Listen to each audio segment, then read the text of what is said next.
The house lights are off in Studio A. The only lights on are pointed towards the actors. The director sits, staring at the scene intently. The crew lingers in the shadows. Cut! Who is that? Quiet on set. The director angrily turns back to the scene. Whichever one of you that is, shut up! The director glared at each crew member, stopping on the gaffer and the set designer. They were lingering back by the crafty table, whispering to each other about how big of an asshole the director was being. That true? No. He lies. No, I wasn't. He lies again. You know what? I don't care. I just want quiet so I can finish the scene. The set designer rolls her eyes, not appreciating the director's tone. The director turns back to the scene, feeling very much attacked. Hush! He tries to hide it behind anger because he didn't want his crew to know how his feelings had been hurt. My feelings are not hurt. Talking about his feelings made the director even more angry. I'm not angry. But he was. I'm not.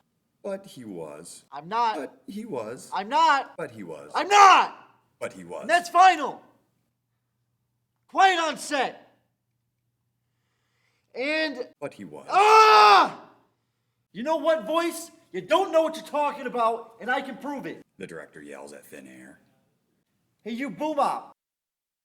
What's your favorite movie of all time? That will see how much this voice actually knows. The boom-op lowers the boom pole as he begins to think. He starts to say Star Wars 1 to 3, but stops, remembering the ridicule he received last time he named those movies. He then remembers the amazing movie he saw the other night, and instead chooses to go with Mad Max. Oh, yeah, Fury he's Road. right. The voice is right. I was going to say Star Wars 1, 2, and 3 because they're my favorite movies. But I changed it to Mad Max Fury Road so it wouldn't be judged. I'm being judged right now, aren't I? Really, dude? That's not even the original trilogy. It was at that moment that the director noticed for the first time that the script soup was a freshman. He decided he was okay with it. Thank you.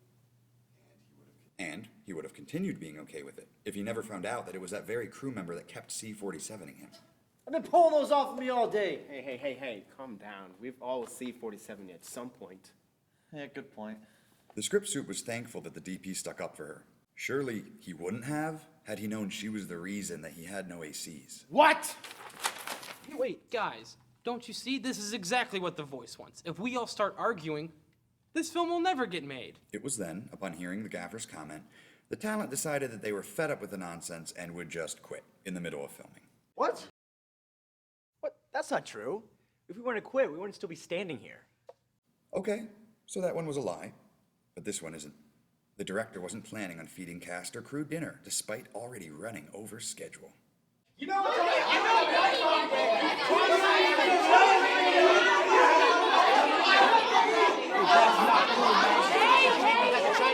Not Chinese, huh? Hey, I'm sorry for that planning, but we really need to get done with the shoot. I will personally treat you all to dinner after this, but we just need to make sure that this set doesn't fall apart and we can just get done with this, all right? With the promise of food, the crew started to calm down. The first AD had managed to pull everyone together to finish the film. Perhaps it could have stayed that way if no one found out that the reason they didn't have the Steadicam shot was because the night before, the first AD insulted the Steadicam op, causing him to quit.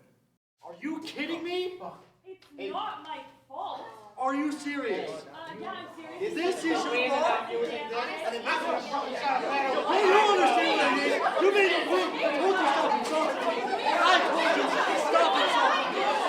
You love insulting. I'm on your set. There's no insulting.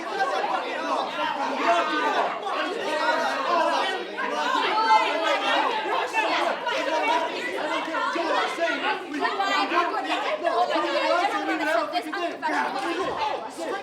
Well, you know what?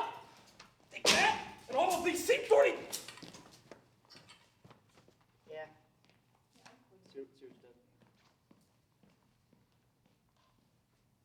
As the director stood alone in an empty studio, he realized that despite his best efforts, his film set had fallen apart. Ah!